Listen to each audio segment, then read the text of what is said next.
Our next speaker is Dr. Sandra Wong. She's a surgical oncologist from the University of Michigan.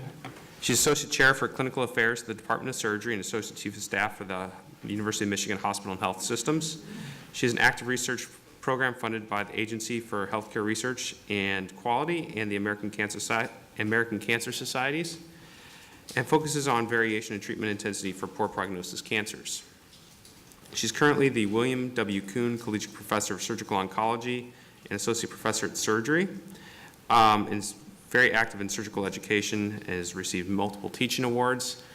But that will be changed, well, not that having received teaching awards, but apparently next month she'll become the Chair of Surgery at Dartmouth Hitchcock Health System in New Hampshire. Dr. Wong.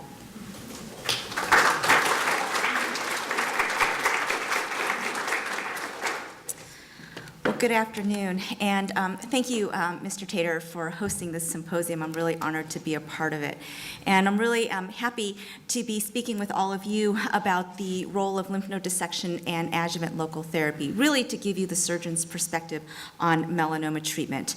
And I'll just start because I think it's important to think about disclosures. I don't really have any financial disclosures to speak to you about, but I will say that I do have some conflicts in terms of academic and intellectual conflicts, and so you'll see them there, and it may bias some of the things I'm talking to you about because of my interest in these panels, but I'll hopefully give you a bit of a balanced view as well. So the objectives are as you have them in your program, but I wanted to highlight that really what I want to discuss is sentinel lymph node biopsy and completion lymph node dissection. And a brief outline of this, but why don't we just get started and think about initially the treatment for the melanoma itself, so the treatment of the local tumor or the primary tumor. And really I want to focus on two important considerations, and I know many of you probably see these patients and actually make the diagnosis, so it's really important to kind of think about what happens on the front lines. The first thing is a comment about the orientation of the incision. So oftentimes a biopsy can be done with a simple punch biopsy. I don't think we're quite at the point where we can do a piece of tape and an adhesive biopsy, at least in my practice, but if we are doing a punch biopsy or an incisional biopsy, it's important to orient the incision along the lines of the limb. So I use this picture of one of my patients to illustrate what's happening here, and I'm going to try the screen here. It's not working. Try the screen here. Well, hopefully what you can see on this picture, because I'm clearly not able to use the technology here, are two brown spots at the end of the incision that is oriented inappropriately along the limb. So the incision should be really oriented along the long lines of the limb and not transversely along the limb. And what happened in this particular patient is that the incision was oriented across the limb transversely and without proper margins. So what you can see here is the incision that was previously made, and you can see the recurrences on either end of the incision there. And what I'll emphasize is that it's one thing for a biopsy to just get a tissue to make the diagnosis, but to do a definitive excision, it's important to remember margins. And so for a pretty thin lesion, less than 1 millimeter in thickness, really a 1 centimeter margin suffices. It's a little bit more controversial, but I think pretty well accepted that if it's a 1 to 2 millimeter thick melanoma, that a 1 to 2 centimeter margin would suffice. And oftentimes we try to get as much as we can, understanding that in some anatomically sensitive areas, a 2 centimeter margin actually makes a pretty big difference. But anything larger than or thicker than 2 millimeters really deserves a 2 centimeter margin. In this particular patient, the margins weren't really wide enough, and so you can see the recurrences on the edge of the incision. Now, when this patient came back with this local recurrence, she ended up requiring quite a large resection and quite a large skin graft, so a fairly morbid and complicated result from probably an inadequate first excision. So really important to remember those concepts.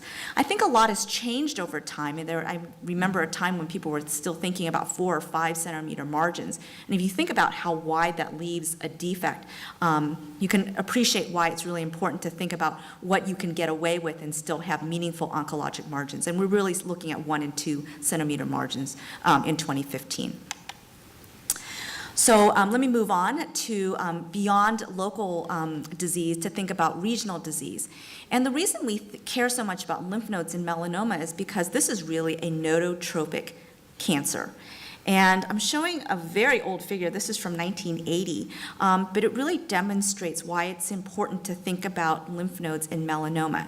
And you can see along the x-axis that it gives you the thickness of the melanoma, and along the y-axis it gives you the risk. And if you really just kind of focus on the white bars, which gives you the incidence of regional nodal metastases, you can see that as melanomas get thicker, the incidence of having regional metastases goes up.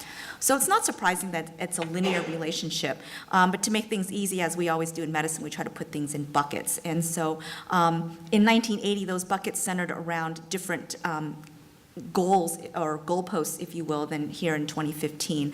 But you can still see the linear association here. And at the time, it was really hotly debated about what to do with lymph nodes. And so many decades ago, several clinical trials were done to evaluate the difference between doing the lymph node dissection immediately versus waiting until a lymph node got big enough that you could find it on examination. Remember, this is many decades ago, before standard CT scans and PET scans and everything else that we enjoy today. And so really it was the debate about whether to go right in at the time of diagnosis for melanoma, considering the thickness of the melanoma and doing the lymph node dissection right then and there, or waiting until those lymph nodes got big enough and then going back. And 4 clinical trials done internationally found no difference. And a lot of people wondered about that. Was it because you're detecting disease earlier versus later?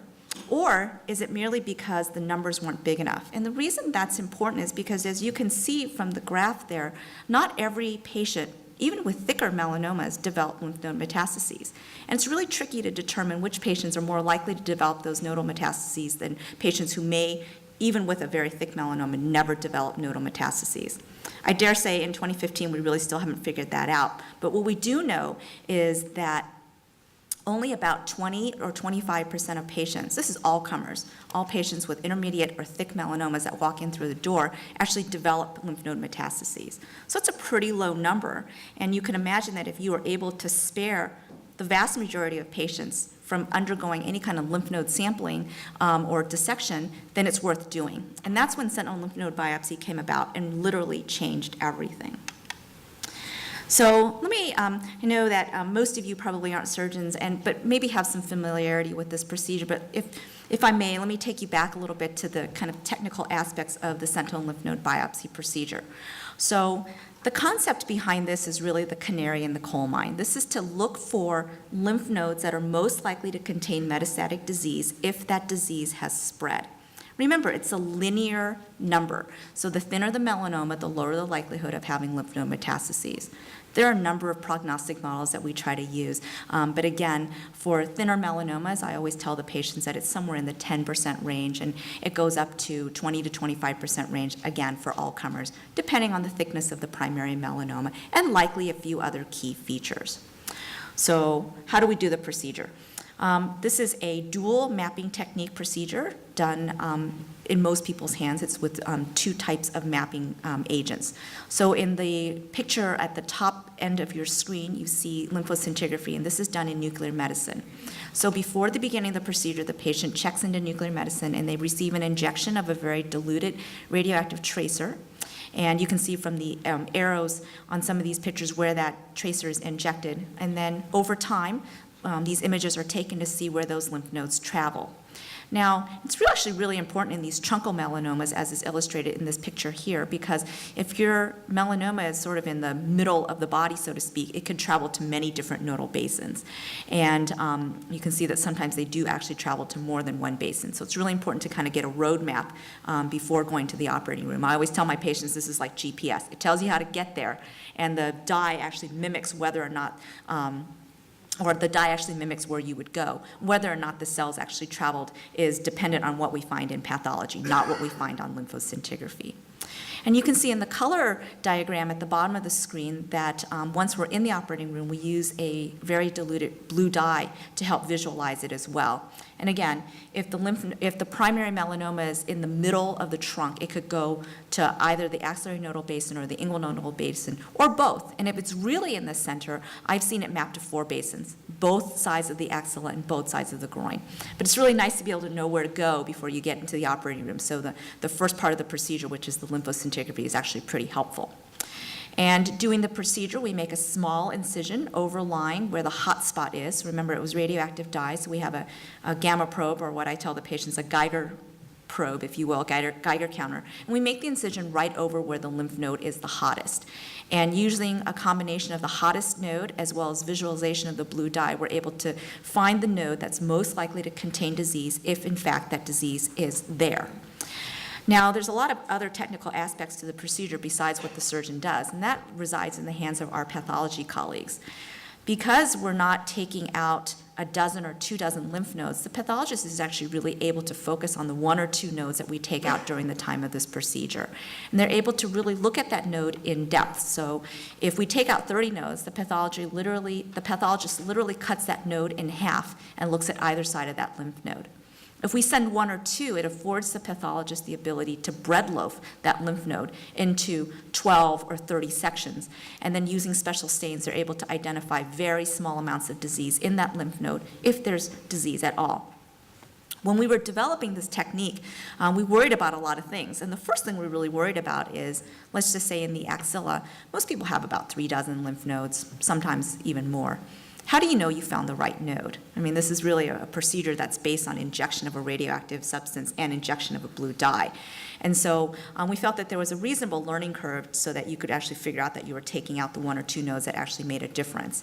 And so when we first started developing this technique, there were a lot of training programs around the country, and we used the experience of our breast surgery colleagues to actually learn from this, because what they did was they would actually take out the sentinel node and then take out the rest of the lymph nodes and, as a test to make sure that they got the node that was actually representative. And it would be considered a failed procedure if you took out a sentinel node and there was no disease in the sentinel node, but actually disease in the other nodes. So kind of in the mid to late 90s, we really went through a lot of rigmarole to make sure that surgeons were actually doing this procedure properly and that they weren't just plucking out whatever node was convenient by making a small incision. And so I think in 2015, we've really gotten to the point where people are actually really good at finding the right node. And so the question then becomes an academic one. Are we really helping people by finding these nodes? Because remember, in those trials back in the 80s that looked at early versus therapeutic lymph node dissections, there really was no difference.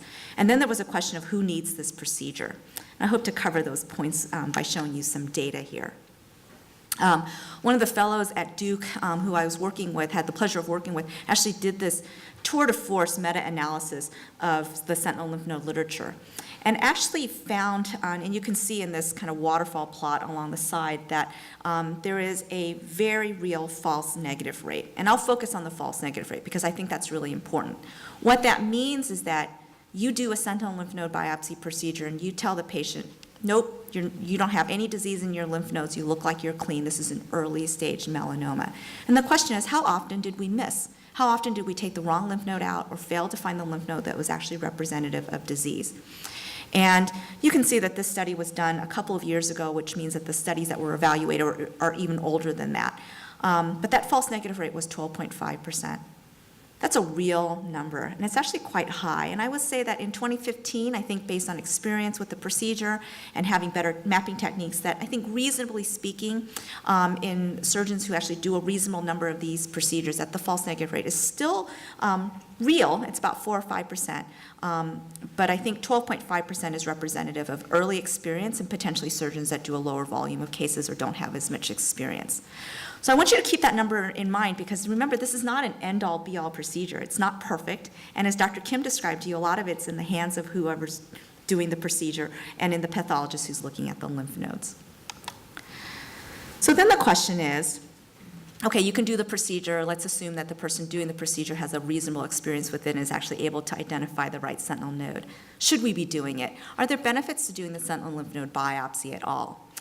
And this study, the multi-center selective lymphadenectomy trial, or MSLT trial, it's actually called the MSLT-1 trial because there'll be an MSLT-2 trial that will be reported shortly.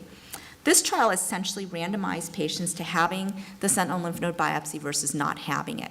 And you can see on the right-hand side of your screen that if a patient didn't have the sentinel lymph node biopsy but later developed lymph node metastases, that patient actually had their nodes taken out at a later point in time.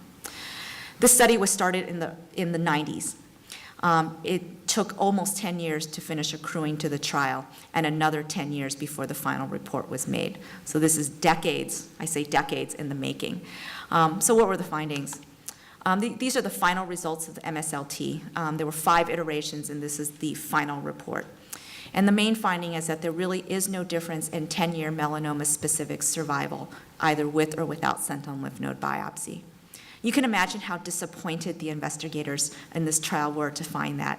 And I can tell you the data were looked at in 100 different ways to see if there was any provable survival benefit, and there was none. However, and you can see that in the top 2 panels of the survival curves. However, in looking at disease-free survival, you can see a marginal difference. So in patients who got a sentinel lymph node biopsy compared to patients who didn't, there is a statistically significant, albeit small, advantage in disease-free survival. So a lot of people have used this as an argument to not do sentinel lymph node biopsy. It doesn't actually improve survival.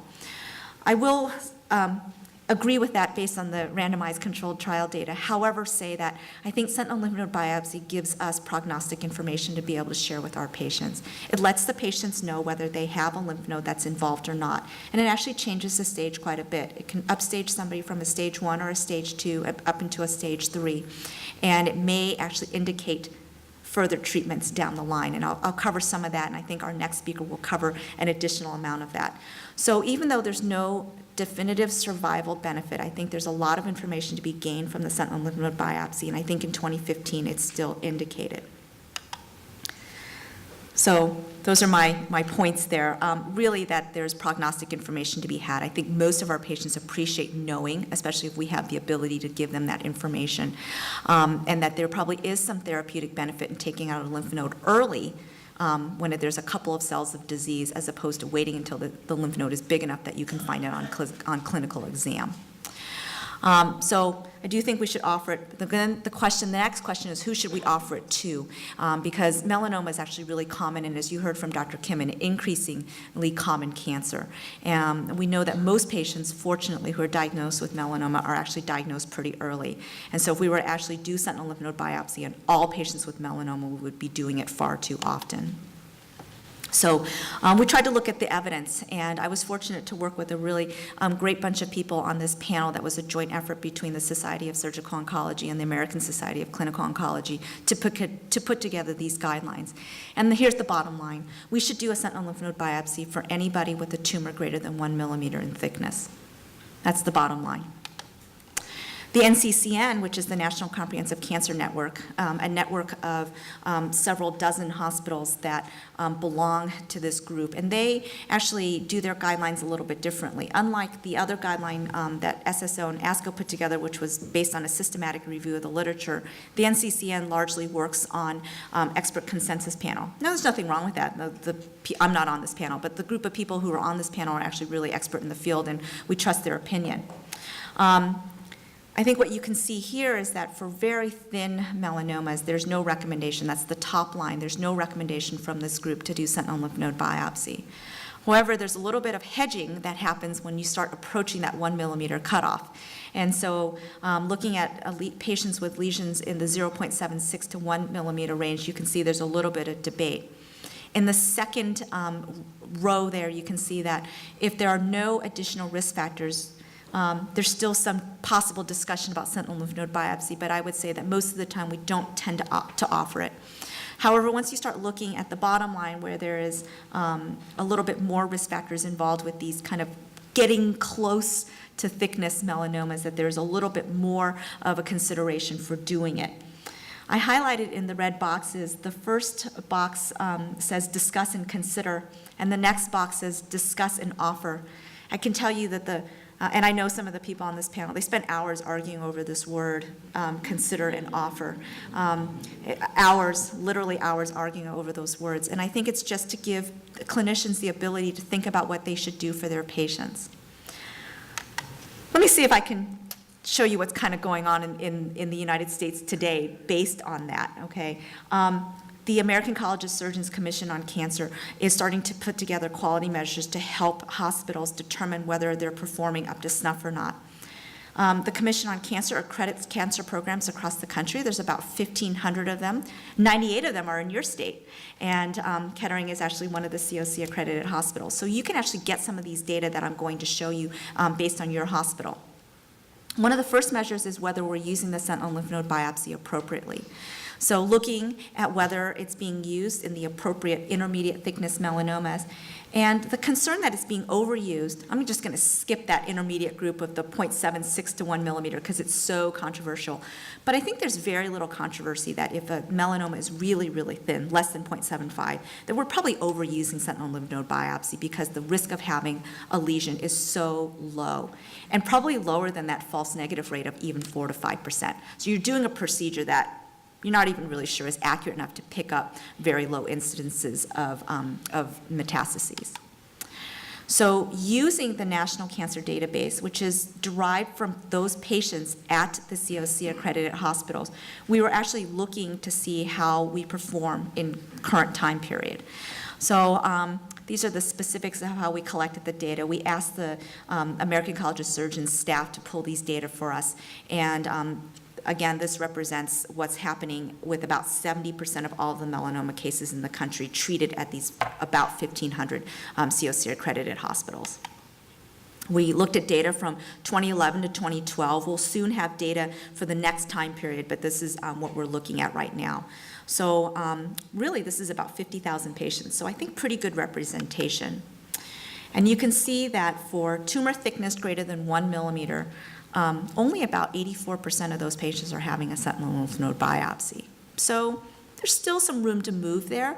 I dare say I think some of these patients probably decline the procedure, and I would say that some of these patients are probably quite elderly and probably not up to snuff in terms of undergoing a surgical procedure. So, 84% may be about right, but I do think that it's probably still a little bit low even with those caveats. Now, what's really concerning is in this group of hospitals that in patients with pretty thin melanomas, less than 0.75 thickness, that almost 18% of patients have probably an unnecessary procedure. And so the hope is that by disseminating this information and getting this out to the clinicians that we drop that number, because I really think it represents overuse of this procedure. So, we move on to the next question, which should be, are there alternatives to sentinel lymph node biopsy? And you already heard from Dr. Kim that there are ongoing and current considerations for gene expression profiling. I'll give you the quick answer to this. I think, in my opinion, there really aren't any alternatives to sentinel lymph node biopsy yet based on these platforms. And she already showed you some of these data. I'll focus on two recent publications that really stirred on the debate. And they're both published in this past year and based on two different gene signatures. One is a 28 gene signature and the other is a 31 gene signature, although I think that one is about the same because it includes some controls. So what do the data show? Here are the main findings from that gene profile. And you already heard from Dr. Kim that basically what the tissue array does is it classifies patients into high risk and low risk. That's at the bottom of the screen that you're seeing there, class 1 and class 2. And I montaged these survival curves so that you could really see what's going on. In the first row is disease-free survival, and the second row is distant metastasis-free survival, so patients who get metastasis. And then in the final row is the the final column is the overall survival. You can see that sentinel lymph node biopsy distinguishes those patients pretty well. And you can similarly see that this gene expression profile distinguishes those patients pretty well in terms of high risk and low risk. What the caveat here is that this expression profile wasn't really meant to be used in isolation. And here's where it gets tricky. So the papers actually put these gene expression profile results back to back with a sentinel lymph node biopsy result. And here's where you actually see the differences when you get patients who have a negative sentinel node and are a relatively high-risk patient, the C2 sentinel lymph node biopsy negative patients. So really, this is not meant to be a substitute for sentinel lymph node biopsy. I know that sometimes if you kind of hear a snippet on NPR or if you're watching the news at night, you kind of hear this. It's really meant to be complementary. And I'm not really sure that the data are ready for prime time. But what it's clearly not meant to do is replace sentinel lymph node biopsy in terms of prognosticating. Okay. So, and it may be interesting to hear Dr. Kim's views on this. It might be interesting to discuss this later, and I look forward to any questions that you may have about this. So now, the question is, what do you do if you actually find a positive sentinel lymph node? And I can tell you in 2015, the answer is you do a completion lymph node dissection. So remember, the sentinel node procedure was to find the 1 or 2 nodes that possibly contained disease, and the completion node dissection is to go back and remove the other nodes in that basin to make sure that you got everything. So our evidence-based guidelines would recommend doing this. And looking at the NCDB data again to kind of see how we're doing on that, you can see that in 2004 and 2005, the proportion of patients that had a positive sentinel lymph node was about 17%, but of those patients, only 50% of those patients ended up getting the completion node dissection. It's pretty pathetic. Fast forward to 2011 and 2012, and you can see that that number has only gone up to about 60%. So there's still a huge gap in patients who aren't getting the recommended completion lymph node dissection. And the question is, why is that happening? And I can tell you from talking to my colleagues around the country, the reason that's happening is because a lot of patients have decided not to have the procedure done. It's a big difference going from taking 1 or 2 lymph nodes out to taking the rest of the lymph nodes out because of the morbidity associated with that procedure. And a lot of patients actually question what they gain from having those additional nodes taken out. And the question revolves around the issue of a non-sentinel lymph node that's positive. So how often do you actually find additional nodes in the specimen that are positive? And it's highly variable. You can look at different case series from around the country, and that number is highly variable, but I can tell you the number is pretty low, probably in the 20% range. And so you have a lot of patients and a lot of clinicians wondering, why are we putting patients through a bigger procedure when only a small proportion of them will actually benefit from the procedure itself? Unfortunately, as with a lot of things, we aren't able to predict which patients have those additional nodes that are positive and which patients don't. So the default is to operate on all of them. My hope is that that will change, but until that happens, we're really still recommending to do the completion lymph node dissection. Okay, so how do we study that? And of course, we're going to study that. Again, this is the measure, and this will come live pretty soon so that you're able to see your hospital's results in this, and stay tuned for that because you can actually keep track of what's going on. Okay, so the current controversy is whether or not a completion lymph node dissection is actually necessary. And based on some retrospective data, there actually is some equipoise to support clinical trials. And there are 2, probably more, but 2 that are pretty active and soon to report results. One is the German Dermatologic Oncology Group trial, which was just reported at this year's ASCO in June, and I'll share those results with you. And another is the MSLT2. Remember, this is the second part of the MSLT trials. And accrual just completed, so there'll probably be another 3 or 4 or 5 years before we see any results from that. Okay, here's the equipoise. I actually did this work when I was a fellow and basically called a bunch of my mentors' friends and asked them to send us their data. And what we were interested in looking at were the patients who, for whatever reason, decided not to have a completion lymph node dissection after their positive sentinel lymph node biopsy. And you can see in terms of nodal recurrence-free survival, that is, which patients came back with big nodes. You can see that there actually is a bit of a difference. It's not statistically significant, but you can actually see that the curves separate a little bit. What didn't change at all was disease-free or disease-specific survival. And you can see here on the screen on your left are those patients that didn't have a completion lymph node dissection. And you can see on the right-hand side a comparative group where the patients had the completion lymph node dissection, and these curves overlap. So there didn't really seem to be a difference in survival, although we know that in those patients that had existing disease in those lymph nodes, with time, that those lymph nodes probably developed more disease. We thought that this provided pretty good equipoise for enrolling patients in those randomized clinical trials. So here's the German trial. This is courtesy of the authors from Germany who were able to share this data with us. You can see the schema for the trial here. It was basically a randomization for those patients that had a positive sentinel lymph node to either having the completion lymph node dissection or observation. And I'll draw your attention to the bottom line asterisk there with what it entails to be under observation. So these patients that were in this trial in Germany had to go 4 times a year to their physicians for a clinical exam and ultrasonography of the basin that they were opting or they were randomized to observe. And then twice a year had all sorts of imaging studies ranging from CT scans to PET scans to ultrasounds. So pretty intensive observation as that arm versus having the lymph nodes taken out. Here are the results. See that those survival curves totally overlap. So there's no difference in distant metastasis-free survival based on having the rest of those nodes taken out versus not having the rest of those nodes taken out. So I think we may be seeing some changes soon. I think that a lot of my colleagues are talking about how we may be able to stop doing the completion lymph node dissection soon. The caveat with this trial is that it was just presented in abstract form and that the paper hasn't been peer-reviewed or published, and there's still certain questions about recurrence of disease. In their results, they actually indicated that in that group of patients that underwent observation but didn't have the completion node dissection, that a fair proportion of them actually came back with lymph node metastases down the line. And when they came back with the lymph node metastases, they tended to be bigger disease, much more macroscopic disease than microscopic disease. So stay tuned. I think we'll see this fairly shortly. There's a lot of excitement in the surgical world about what to do with these data. I'm going to switch gears just a little bit. I know at the end of the symposium we have some time for some case studies, and perhaps Dr. Kyler has pulled up some cases that would be similar to this, but this is a case that I'll be operating on in the next week or so.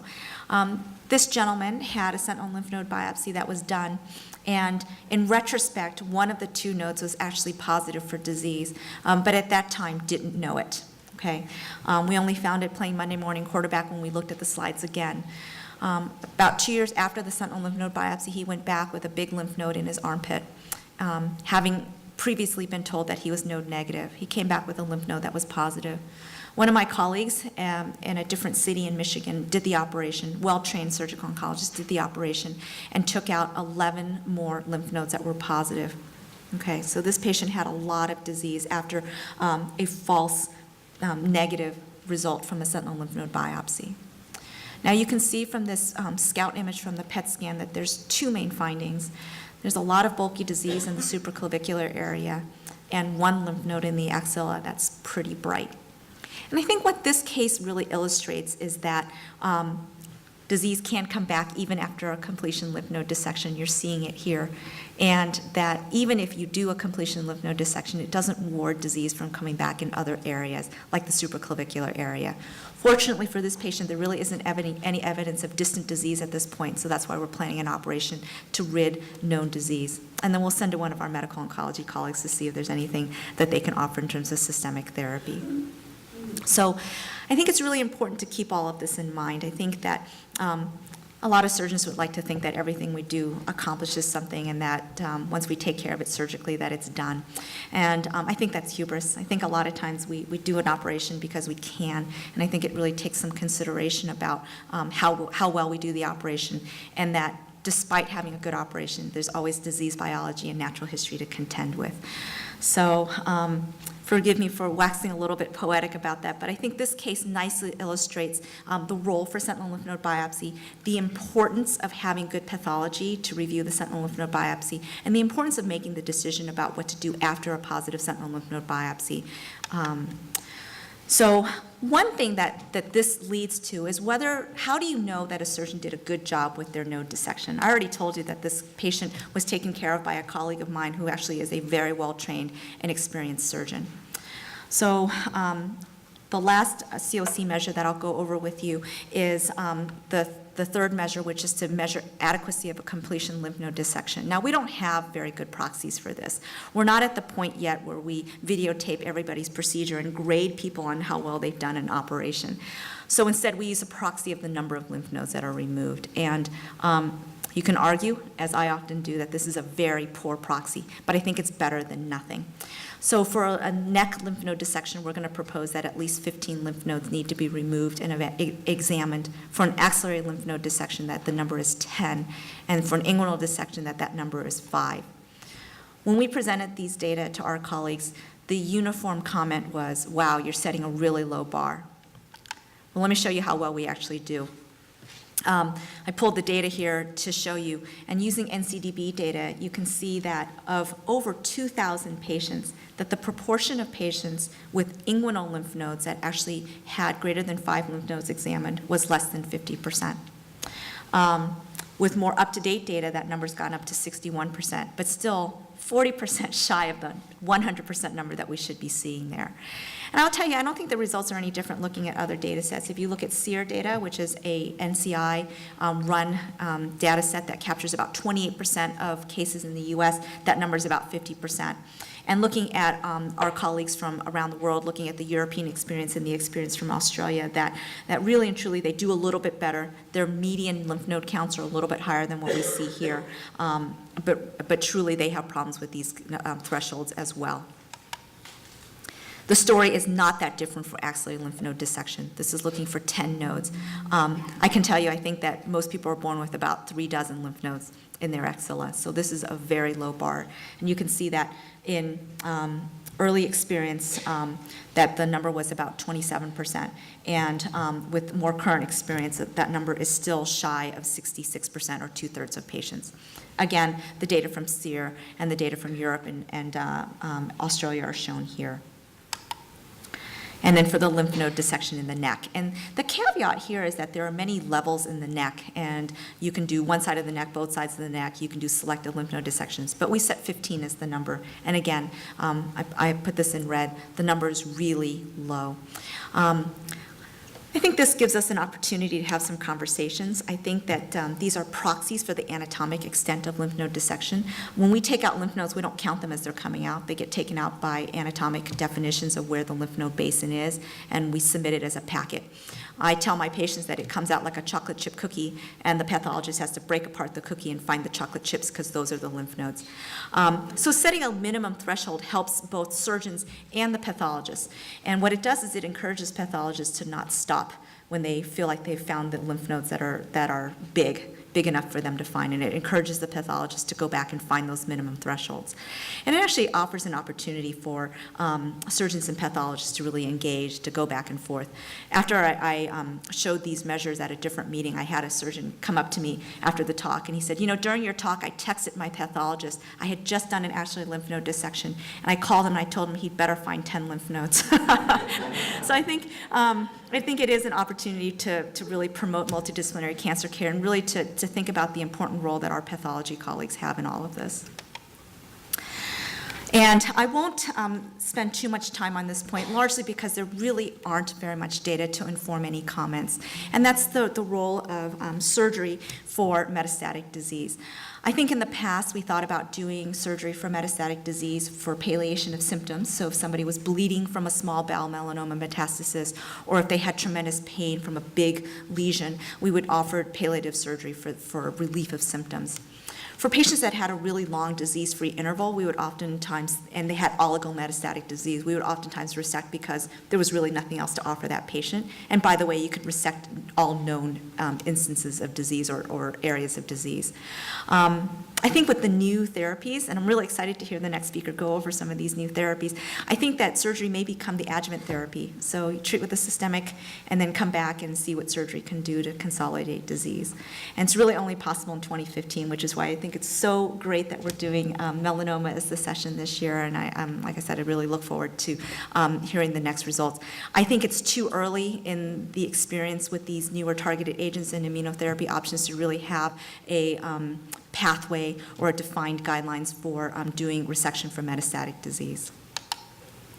So I've done a lot of talking. I think there are very few bottom line points and take-home points. The first is that sentinel lymph node biopsy is indicated for melanoma that are greater than 1 millimeter in thickness. We should avoid doing them for really thin melanomas. It's an overuse of that procedure. Completion lymph node dissection is indicated when the sentinel lymph node biopsy is positive. That may change, and that may change very quickly, but I hesitate to say that we should practice ahead of the evidence. So for the time being, completion lymph node dissection is still indicated. I think it's important to discuss the numbers and the options with our patients, and I think it's important to recognize that surgery is not the end-all be-all, nor are our results infallible. And I think fourthly, it's important to assure good surgical technique. I could easily miss a sentinel node and do a procedure that is just, quite frankly, would give the patient a wrong result. So it's really important to stay on top of that and make sure that we're really tight with our surgical procedures. And finally, to be prepared for a lot of upcoming and exciting changes, and that we should be flexible about that and stay abreast of the current events so that we can offer our patients the latest and greatest in terms of evidence-based care. So thank you.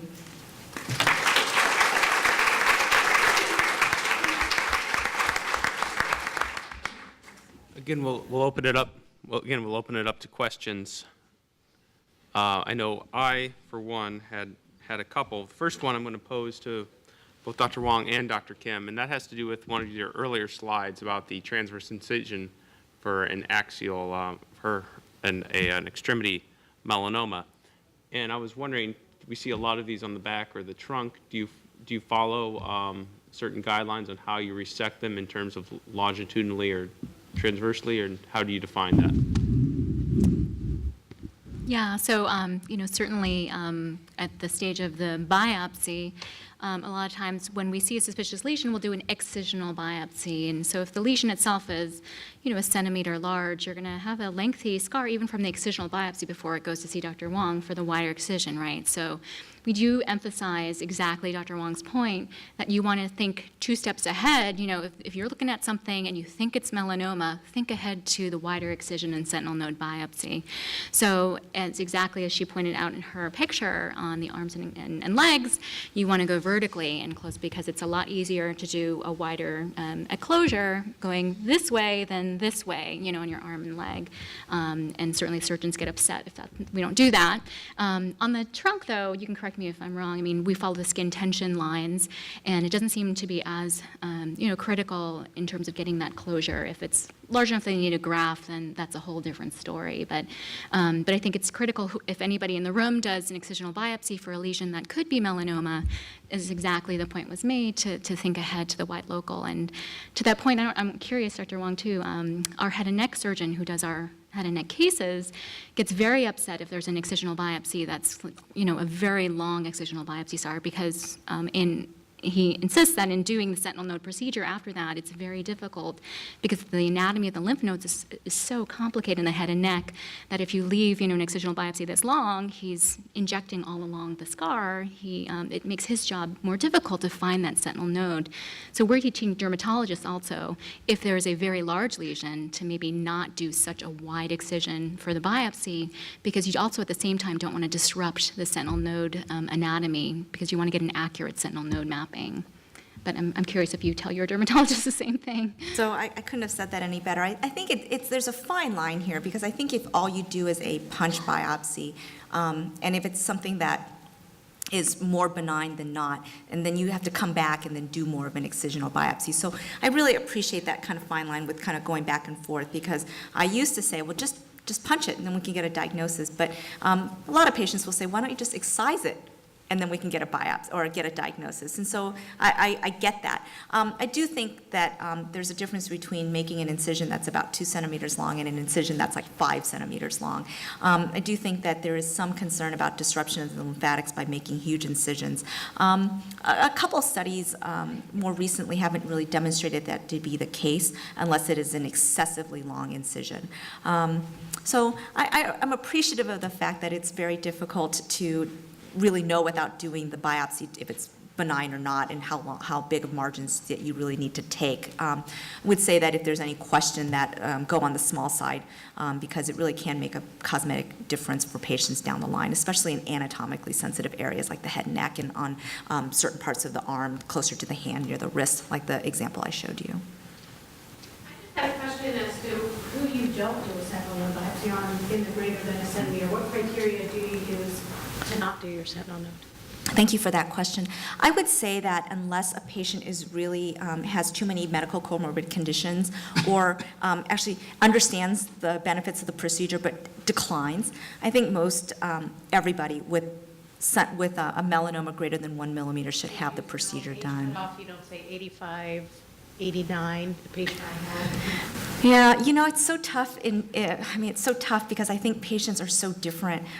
We all know patients who are 90 who are really spry, and we all know patients who are 60 who are not great. So it's hard for me to use age as a cutoff. I do have that discussion with some patients, though, because I think some patients are sensitive to that, although a lot of my elderly patients want to know. They want to know if they have node-positive disease or not, because I think in some ways it helps them prognosticate and it helps them set goals and priorities for the rest of their health care, even if they have a lot of other medical problems. So, yeah, thanks for that question. Yes. One thing that concerned me just a little bit is you're talking about the complete lymph node dissection when sentinel node biopsy was positive. My concern is the fact that you still have all the lymphatics that you have not touched, and if you have any tumor in this area, you can assume that there's tumor in the lymphatics, which we have not, has not been addressed, and that tumor is eventually going to come out in the body one way or another, and that's probably why I don't see much of a difference between doing this dissection and not doing the dissection. Can you comment on that? Well, I think your point is exactly the reason why this is so debated, so hotly debated, whether melanoma necessarily needs to traverse the lymph nodes before going to more distant sites of disease, if I understand your question correctly. But you're exactly on point with that. That is why there is such a raging debate about whether or not these completion lymph node dissections need to continue to happen. I would stay tuned. I really think that in a couple of years we won't be doing as many of them. The really key point to this is determining which patients are apt to benefit from it versus which patients are not likely to benefit from a bigger operation or in a second operation. So why wouldn't we take out the 3 dozen lymph nodes from the axilla, for example? You know, why wouldn't we do that? Why take out 10 as a completion dissection? Exactly the same point that he's mentioning. If they run into the basins, lymph node basins, take the entire lymph node basin out. That could be compared versus not doing anything if the results is good. Is that being looked at? I'm sorry, I'm not sure I understand your question. We do the sentinel lymph node biopsy to be representative of the however many dozen lymph nodes might be in the axilla. And then depending on, if you trust your sentinel lymph node biopsy result, if it's negative, you can pretty much feel like the rest of the lymph nodes aren't involved, save for that 4 or 5% false negative rate. So what we've tried to do is not do unnecessary lymph node dissections. There is some morbidity to doing it, so we try to best select which patients benefit from the dissection. That's not what I was asking. I was just saying that in case the sentinel lymph node is positive, Yeah. why don't we take out more lymph nodes versus 10 as a completion lymph node dissection?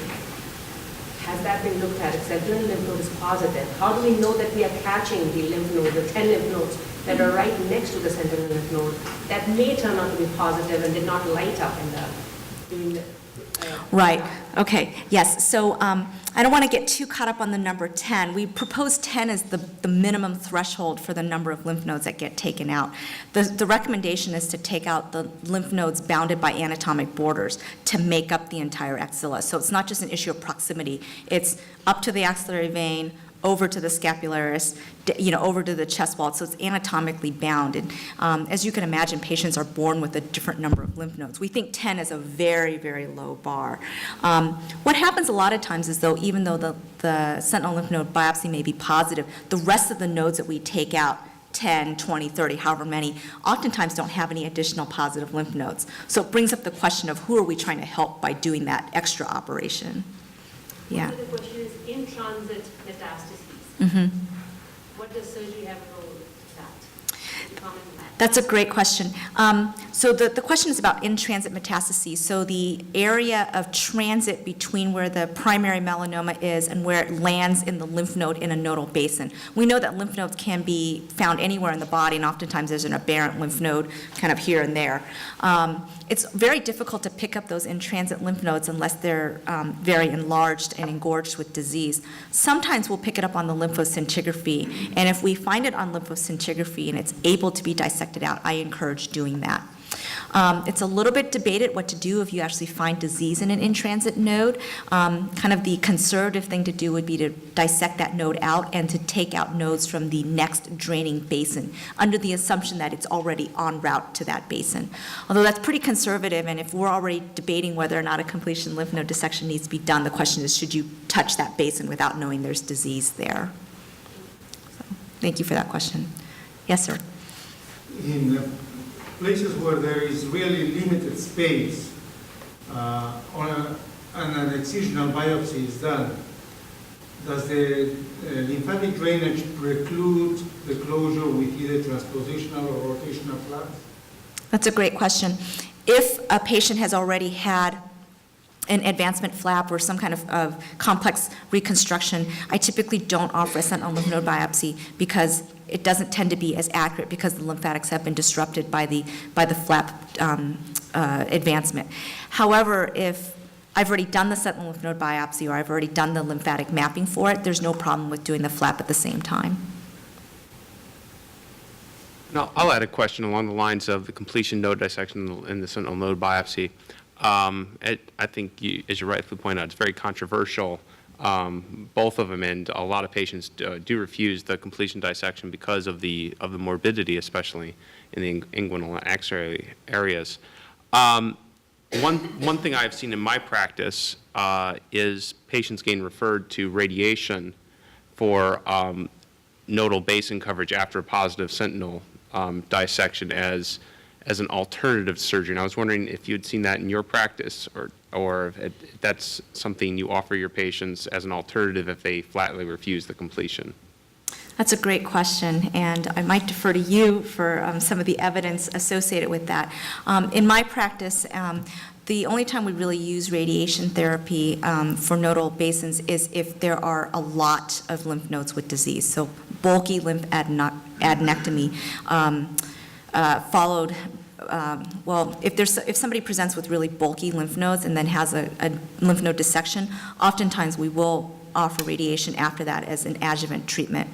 I haven't really used radiation as a substitute for completion lymph node dissection, largely because we know that melanoma isn't as radiosensitive as other cancers, and if a patient recurs after radiation therapy, that dissection is really hard after radiation is done.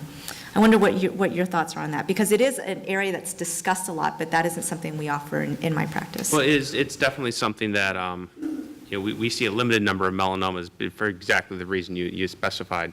It's considered a radio-resistant tumor because it takes large fraction sizes of radiation to be effective. So in instances where we have metastatic disease to the brain and we treat with a gamma knife with a very high dose of radiation in a single treatment, it's actually very effective and has an 80-90% success rate. But when we're treating in areas where we can't give a large single fraction and we're using more conventional fractionation, it's less sensitive, but it does still show a benefit, especially like you said with bulky adenopathy. We see a 10 to 20% improvement in disease-free survival by adding radiation after those cases.